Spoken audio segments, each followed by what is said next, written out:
우리는 새해 신년을 맞이하면서 첫 번째 달에 또다시 복음서 가운데 마태복음을 함께 읽으면서 주님의 교훈을 또다시 받고 있습니다. 오늘 우리가 읽은 이 본문 말씀을 통해서 제목처럼 기적신앙이라고 하는 말씀의 제목으로 함께 말씀을 나누고자 합니다. 주님의 은혜가 우리 모두에게 함께 하기를 다시 한번 축복합니다. 우리가 읽은 이 말씀의 내용은 예수님을 바리새인과 사두개인이 찾아와서 예수님을 시험하려고 질문을 던진 내용이 소개가 됩니다. 그들이 찾아온 목적은 예수님을 믿고 따르기 위한 목적이 아니라 주님을 시험하기 위한 목적이라고 분명히 그 목적을 밝혀주고 있어요.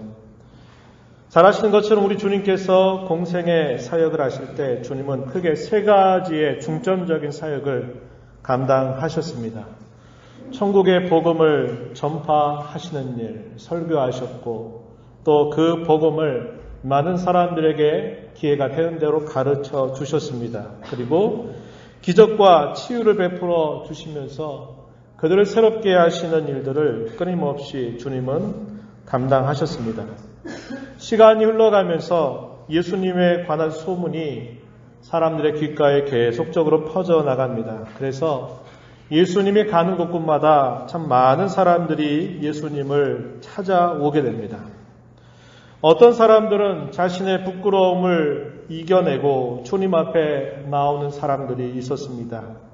소위 사람들 가운데 당신들은 죄인이야.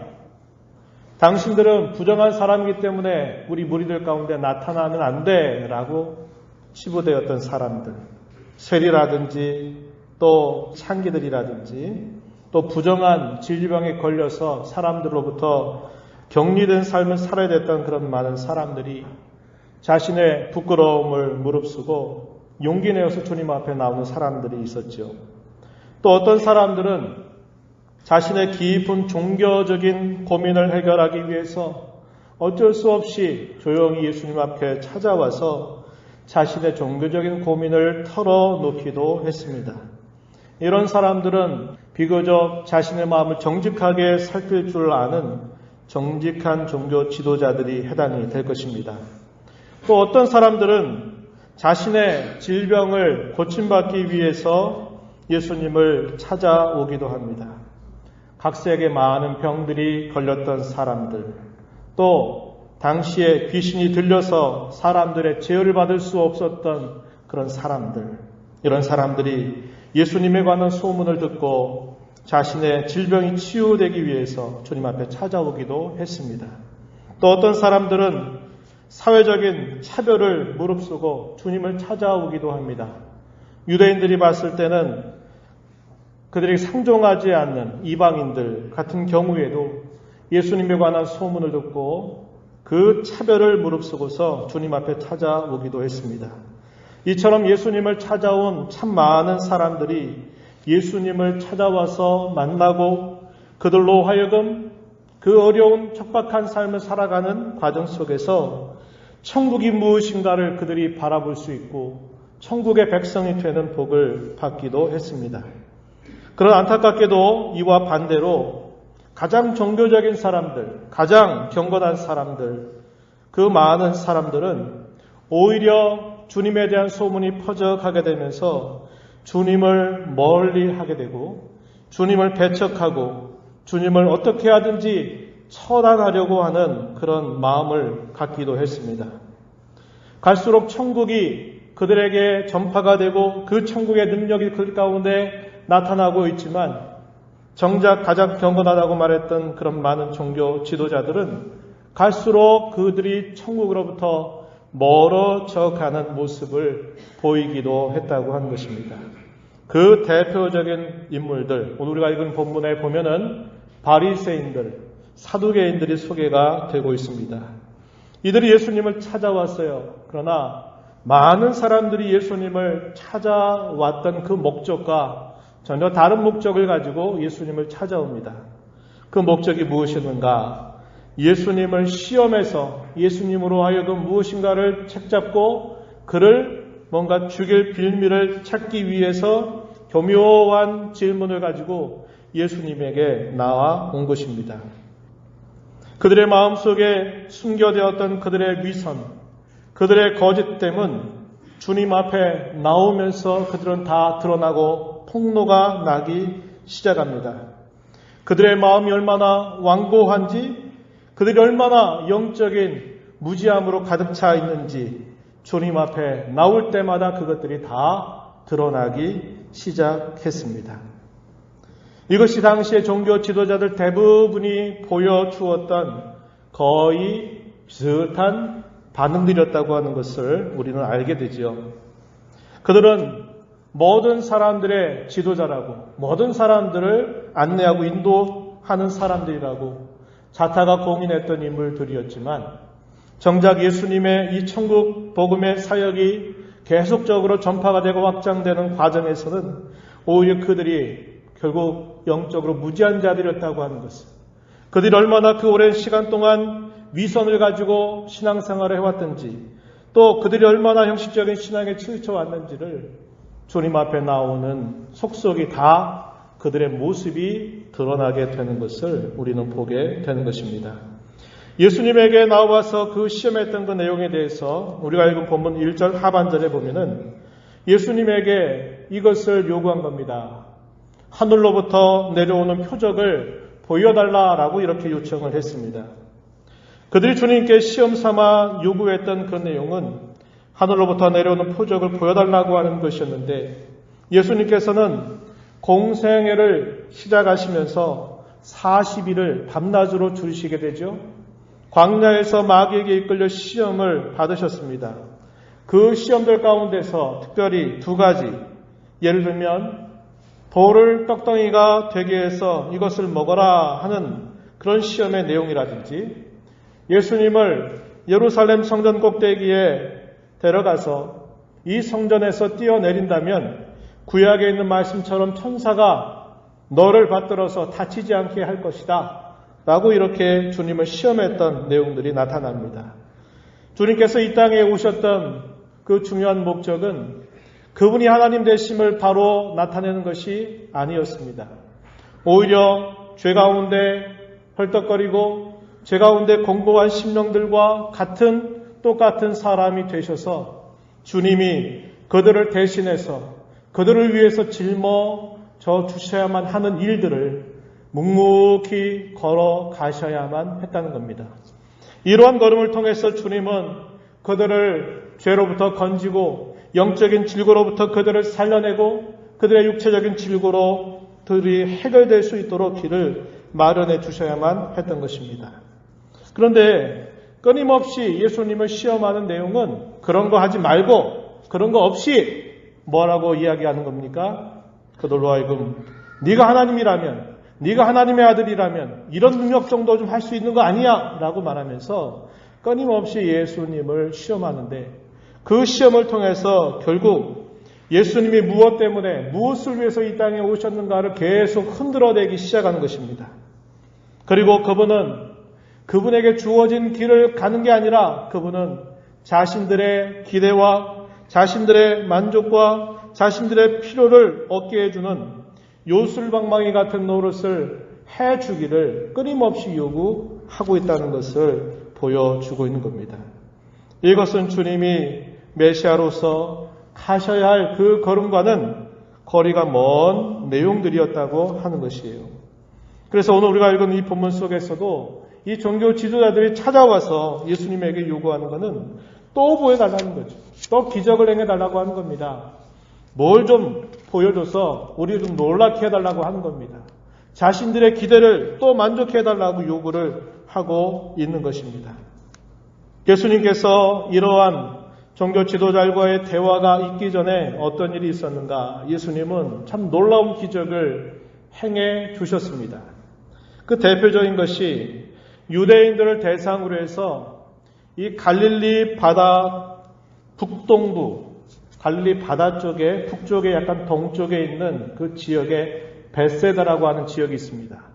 이 벳세다에서 하나님의 말씀을 전하는 중에 많은 사람들이 예수님의 말씀을 듣다가 날이 저물어 가게 되고 그들이 배가 고파 있는 가운데 떡 5개와 물고기 2마리를 가지고서 장정만 5,000명이 되는 그 많은 사람들을 축사하시고 감사기도 하시고 그들을 먹여주신 사건을 주님이 행해 주셨습니다. 그러한 사건을 보면서 사람들이 참 많이 놀라게 됩니다. 먹을 것도 없고 구할 수 없는 그 땅에서 주님이 행해 주시는 그 기적으로 말미암아 마치 그 옛날 이스라엘 백성들이 광야 40년 동안 먹을 것을 구할 수 없고 그들의 삶의 생계를 유지하기 어려운 환경 속에서 하나님께서 만나를 내려주시고 그들의 필요를 채워주셨던 기적을 그들이 또다시 보는 그런 놀라운 일을 그들이 경험하게 됩니다. 이런 사건을 통해서 주님이 그들에게 보여주고자 하셨던 진정한 의도는 내가 곧 하늘로부터 사람을 살리는 생명의 떡이다라는 것을 보여주시기를 주님은 원하셨어요. 그러나 정작 사람들의 반응은 어떤 것이었나? 우리가 복음서를 보게 되면 예수님이 행하시는 그 일을 보고 많은 사람들이 이런 말을 서로 주고받는 겁니다.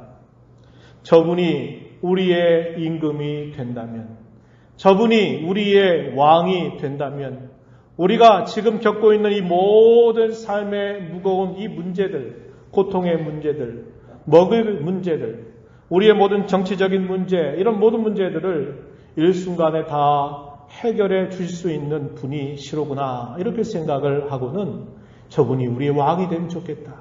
저분을 우리의 왕으로 삼자 하는 말들이 사람들의 입에서 귀로 계속적으로 증거되기 시작합니다. 무리들이 그러한 동요하는 모습을 아신 주님은 그들 곁에 있지 아니하시고 홀로 떨어져서 기도하시러 다른 곳을 찾아가시는 모습을 보여주셨던 것입니다. 그리고 어느 정도 시간이 흘러갑니다. 그리고 나서 예수님께서 이 갈릴리 사역이 아닌 이방 사람들이 많이 모여있는 지역으로 또 제자들을 데리고 가서 그곳에서 천국 복음을 전파하시고 가르치고 또 많은 기적을 행해 주시던 가운데서 데가볼리라고 하는 지역, 이것은 갈릴리 바다로부터 멀리 떨어져 있는 동남쪽에 있는 지역입니다. 여기에는 주로 이방인들이 거주하지 않고, 유대인들이 거주하지 않고 주로 이방인들이 거주하고 있는 그 지역이에요. 거기서 예수님께서 천국 복음을 전파하시는데 3일 동안 말씀을 전하는데 사람들이 그 예수님의 곁을 떠나지 않고 그분의 말씀을 듣게 된 겁니다. 그러다 보니까 배가 고프게 되었던 것이에요. 거기서 또 하나의 기적을 주님이 행해 주시는데 떡 7개, 물고기 2마리를 가지고서 그 무리에 모여있던 장정만 4,000명이 되는 사람들을 넉넉히 먹이시는 기적을 주님이 행해 주신 것입니다. 이 데가볼리 지역에 해당이 되었고 조금 전 말씀드렸던 것처럼 이 지역은 많은 이방인들이 모여있는 지역이었다고 하는 거예요. 그러한 기적을 주님이 베풀어 주신 겁니다. 그걸 통해서 주님이 어떤 분이신지, 그들에게 어떠한 능력을 가지고 계신 분인지 하는 것을 충분히 보여줄 만한 기적들을 행하셨음에도 불구하고 이 종교 지도자들은 또다시 찾아와서 하늘로부터 오는 기적 혹은 표적을 보여달라고 요청하고 있는 겁니다.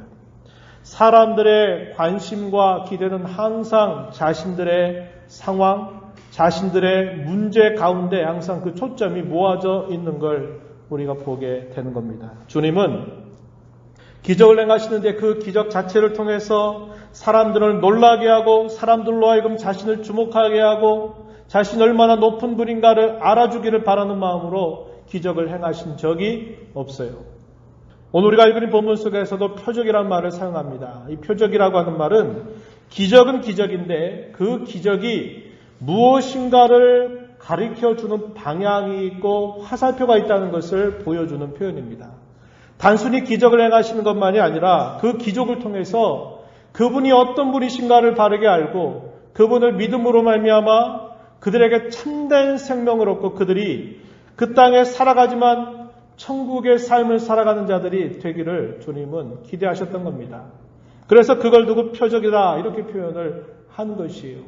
그러나 대다수의 많은 사람들 그리고 이 자리에 함께 있었던 주님 곁에 찾아온 이 종교 지도자들의 관심은 주님이 누구이신지, 그분이 왜 이 땅에서 이런 일을 행하시는지, 그분이 행하시는 기적과 가르침이 결국 무엇을 하라고 말씀하시는지를 눈여겨보지 않고 듣지 않고 그들의 기대, 그들의 목적, 그것을 위해서 또다시 기적을 행해달라고 요구를 하고 있는 것이었어요.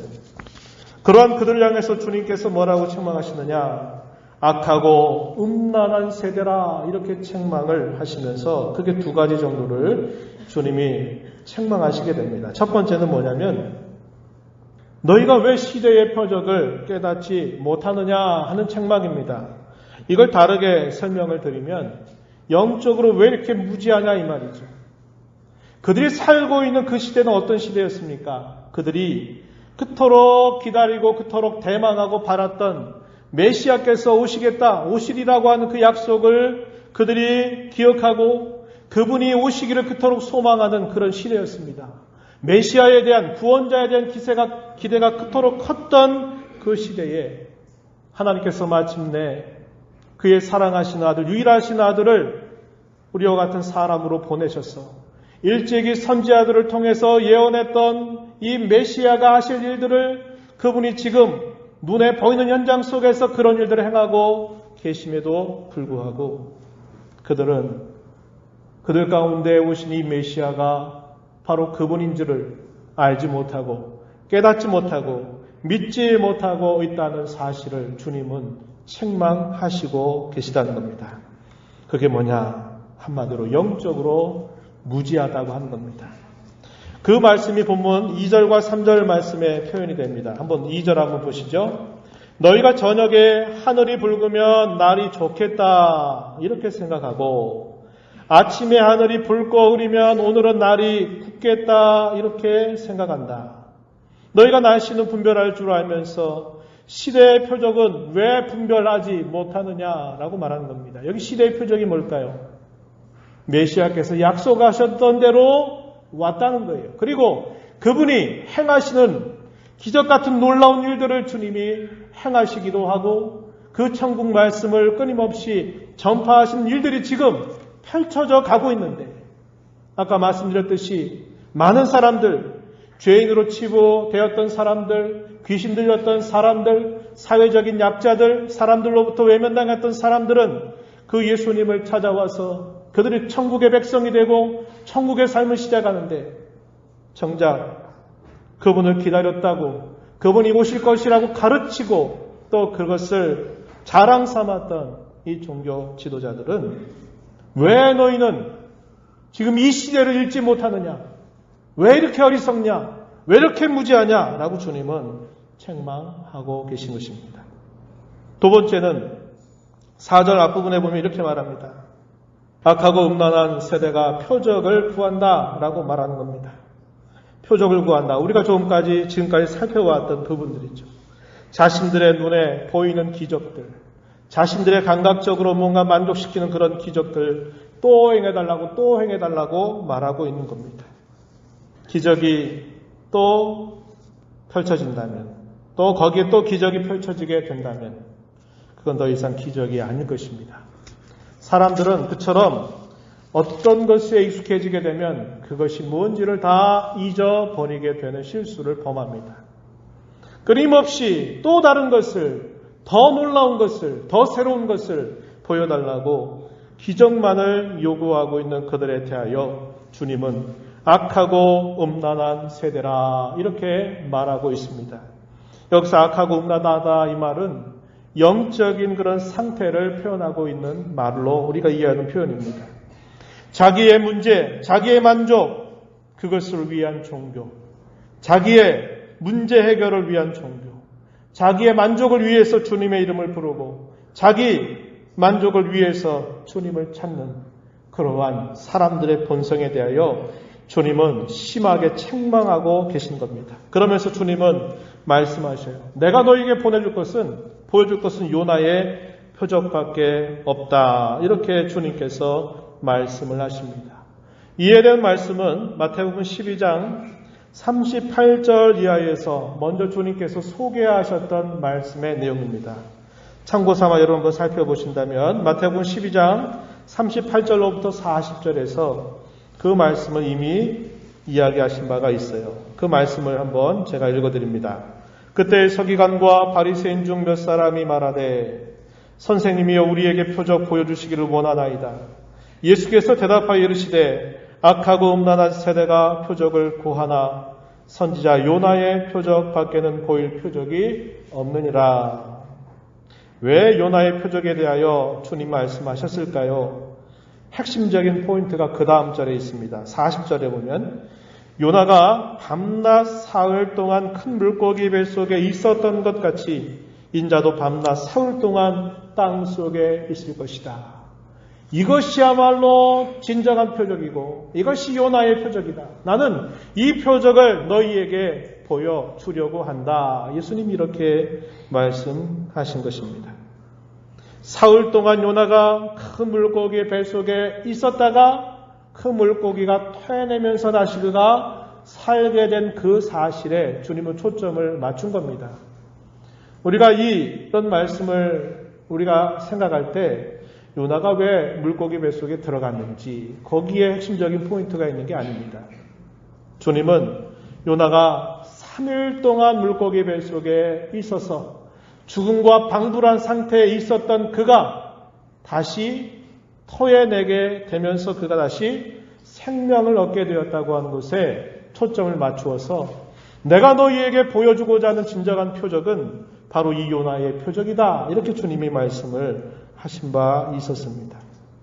이러한 주님의 말씀은 이제 우리가 읽은 이 16장 조금 더 뒤로 가서 보면은 예수님께서 공식적으로 얘들아 이제 내가 예루살렘에 올라갈 거다. 예루살렘에 올라가면 너희의 기대와 너희의 생각과 다르게 나는 종교 지도자들에게 고난받아서 내가 죽게 될 거야. 그러나 내가 사흘 만에 다시 살아날 것이다 라는 말씀을 공식적으로 알려주십니다. 마태복음 16장 21절 말씀 한번 보시기 바랍니다. 이때로부터 예수 그리스도께서 자기가 예루살렘에 올라가 장로들과 대제사장들과 서기관들에게 많은 고난을 받고 죽임을 당하고 제3일에 살아나야 할 것을 제자들에게 비로소 나타내시니 이렇게 표현되어 있습니다. 주님이 말씀하신 진정한 표적, 주님이 그들에게 정말 보여주고자 하셨던 참된 표적은 뭐냐? 요나의 표적이라고 말씀하셨는데 그 내용은 요나가 물고기 뱃속에 3일 동안 있었던 것처럼 주님께서 예루살렘에 가셔서 고난받고 죽으시고 난 다음 3일 만에 다시 이 사망의 권세를 깨뜨리고 부활하실 것을 주님이 말씀하셨다는 겁니다. 이것이 주님이 보여주고자 하시는 참된 기적이다. 참된 표적이다. 라고 이렇게 말씀을 하고 계신 것입니다. 어떤 사람들은 예수님이 베스다 광야에서 혹은 데가볼리 지역에서 이 물고기와 떡을 만들어서 먹여주시는 그 주님의 기적을 목도했던 사람, 경험했던 사람도 분명히 있었을 것이에요. 그러나 그곳에 그 주님의 살아있는 그 기적을 경험한 모든 사람들이 주님이 참으로 보여주고자 하셨던 진정한 표적을 그들이 경험했느냐 했을 때는 아니라는 거죠. 아니라는 거죠. 그들이 보고 놀랍고 귀하고 또 새롭고 하는 그런 일들로 인해서 이분은 정말 대단한 분이다. 이분은 우리 사람이 아니다라고 생각했을는지 모르나 그분이 정작 고난받아서 어떻게 보면 무기력하게 십자가에 처형당하시는 그 일을 보거나 그에 대한 소문을 들었던 사람은 아니네.